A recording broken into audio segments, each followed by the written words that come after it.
Hello everyone, পাঁচ মিশালি official পেজে নতুন একটি ভিডিওতে সকলকে ওয়েলকাম। আশা করছি সকলে বেশ ভালো আছো। আজকে আমি একটা ডালের রেসিপি নিয়ে এসেছি, and that too dhaba style dal fry. এই ধাবা স্টাইল ডাল ফ্রাই বানানোর জন্য আমি নিয়েছি হাফ কাপ অড়হর, হাফ কাপ মটর আর 1/4 কাপ ছোলার ডাল। আমি ডাল ভালো করে ধুয়ে 2 ঘন্টার জন্য 2 কাপ জলে ভিজিয়ে রেখেছিলাম।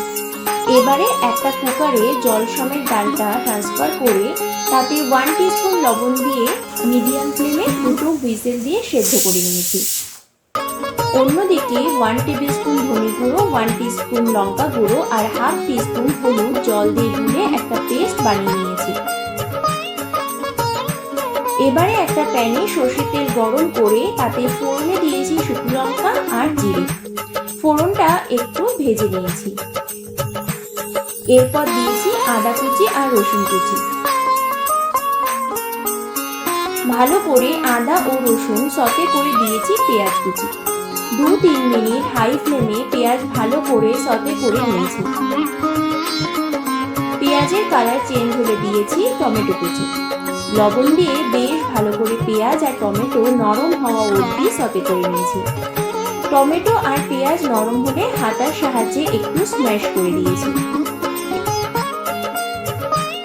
এবারে আগে থেকে বানানো মশলার পেস্ট দিয়ে বেশ ভালো করে কষিয়ে তেল ছেড়ে আসলে সেদ্ধ করে রাখা ডালটা দিয়েছি।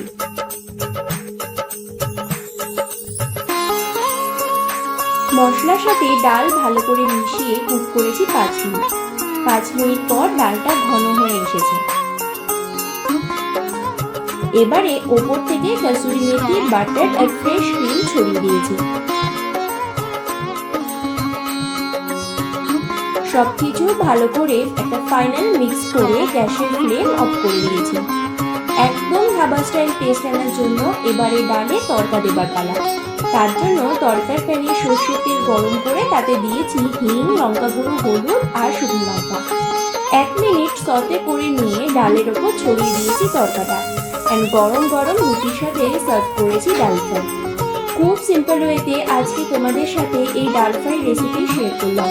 রেসিপি কেমন লাগলো কমেন্ট সেকশনে অবশ্যই জানিও। আর রেসিপি ভালো লাগলে চ্যানেলটা সাবস্ক্রাইব করো। Till then, happy cooking and see you soon.